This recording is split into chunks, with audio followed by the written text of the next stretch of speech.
Channel learn Hindi the easy way में आप सभी का स्वागत है। आज हम जानेंगे कि अनुतान और संगम किसे कहते हैं। सबसे पहले अनुतान के विषय में हम पढ़ेंगे। जब भी कभी हम कोई बात कहते हैं या किसी भी विषय पर बोल रहे होते हैं तो हमारी बात कहने का या बोलने का ढंग या लहजा एक जैसा नहीं रहता, उसमें बराबर उतार चढ़ाव आते रहते हैं, यानी आरोह और अवरोह।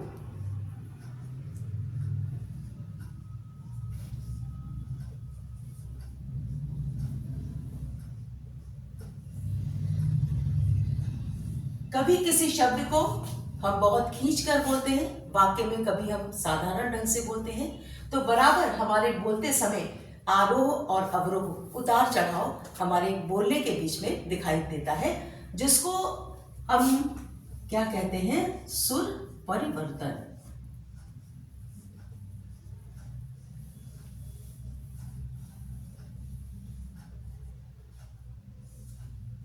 सुर परिवर्तन हमेशा क्या है? वाक्य के स्तर पर काम करता है।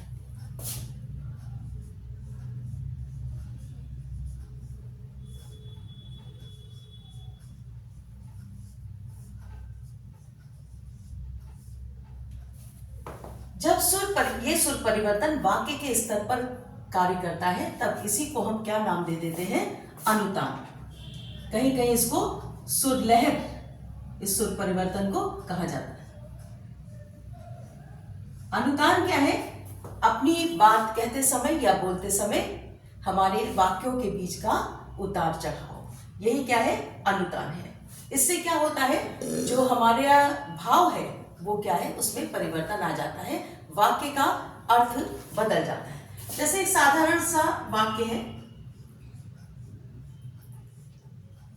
मोहन जाएगा।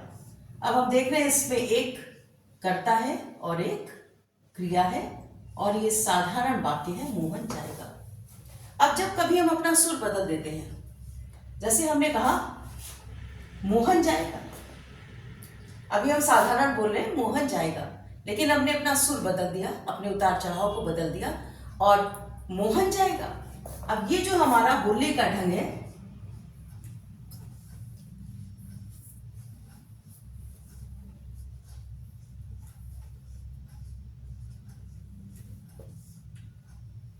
वो क्या करता है?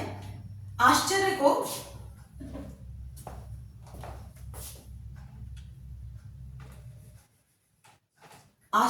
प्रकट करता है।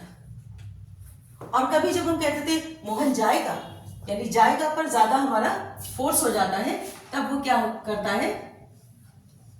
इसको प्रश्नवाचक में बदल देता है।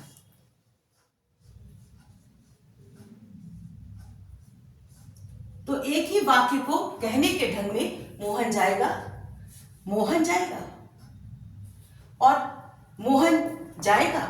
अब तीनों बार हम जब अलग अलग शब्दों पर, कभी मोहन पर कभी जाएगा पर अलग अलग ढंग से बल दे देते हैं, तो अपने उतार चढ़ाव में परिवर्तन ले आते हैं, तो क्या है? यही शब्दों, यही वाक्यों के अर्थ क्या है? बदल जाते हैं और वो कभी प्रश्नवाचक बन जाते हैं और कभी आश्चर्य प्रकट कर लेते हैं। इसी तरीके से संगम क्या है या संहिता भी इसको कहते हैं।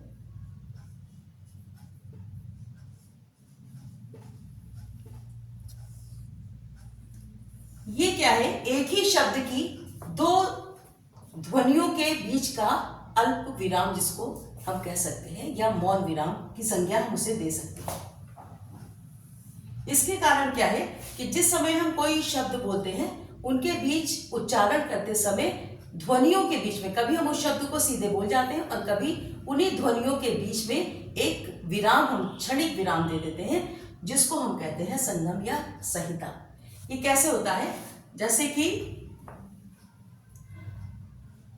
एक शब्द देखिए, सिरका, ठीक है, वाक्य है, जैसे हम कहते हैं अचार के लिए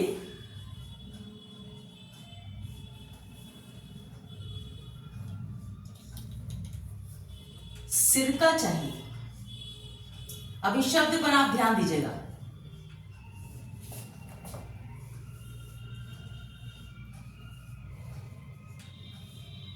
हमने कहा अचार के लिए सिरका चाहिए। अब दोबारा हम कहते हैं बहस के बाद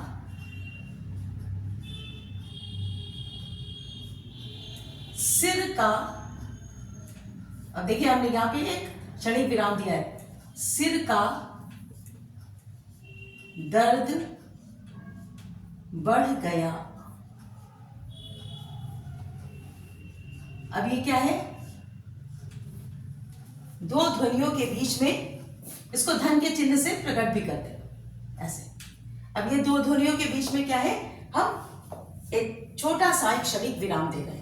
अचार के लिए सिर का चाहिए, हमने एक साथ बोल दिया, और बहस के बाद सिर का दर्द बढ़ गया। यहां देखिए हमने एक क्षणिक विराम दिया, जिसके कारण क्या है, अर्थबोध वाक्य का हो रहा है। ऐसे और भी कई शब्द हैं,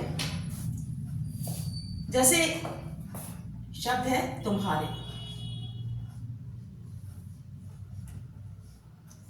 अब मैंने आपको बताया कि ये पुस्तक मैंने तुम्हारे लिए खरीदी, ठीक है, एक वाक्य। फिर दोबारा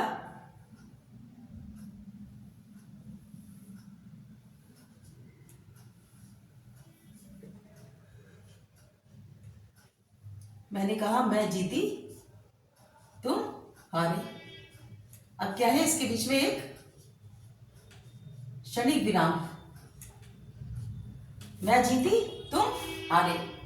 अब ये क्या है, इसके बीच में एक क्षणिक, दो ध्वनियों के बीच में एक क्षणिक विराम है, जो कि क्या कहलाता है, संगम या संहिता कहलाता है। ऐसे ही देखिए एक शब्द और देखिए, कितना बड़ा अर्थ अगर हम विराम ना दें तो हो जाता है। जैसे शब्द है पी लिया।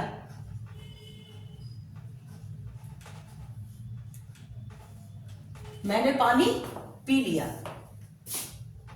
ठीक है।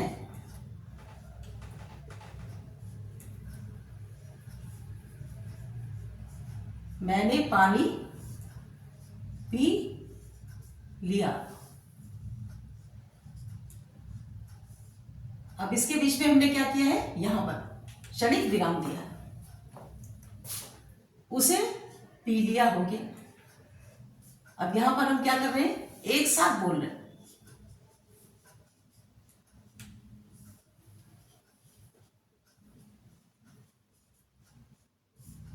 उसे पी लिया हो गया, एक साथ बोल रहे हैं, मैंने पानी पी लिया।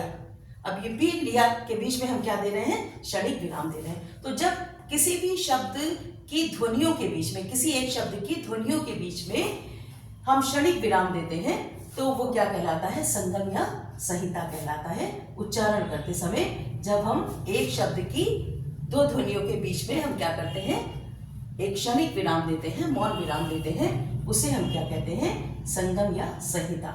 इससे भी क्या है, अगर हम ऐसा ना करें तो क्या होगा, अर्थबोध नहीं हो पाएगा। जैसे शब्द देखिए दोना है, दोना सभी लोग इससे परिचित हैं, प्रसाद के लिए या और चीजों को खाने के लिए हम इसका उपयोग करते हैं, दोना। अब मुझे दोना, ये वस्तु मुझे दोना, तो क्या होगा, दोनों ही अलग अलग शब्द हैं, और दोनों के बीच में हम क्या देते हैं, एक क्षणिक विराम देते हैं, जिसके कारण अर्थ स्पष्ट हो सके। तो ये है अनुतान और संगम। संगम के ऐसे ही और शब्द जो कि आपको नए नए शब्द, जिनसे कि हमें पता चल सके कि किस तरीके से हमने उनके बीच में, ध्वनियों के बीच में उस अर्थभेद को देखा है। ऐसे नए नए शब्द आप हमें कमेंट बॉक्स में जरूर बताएं, और मेरे चैनल को सब्सक्राइब करना ना भूलें।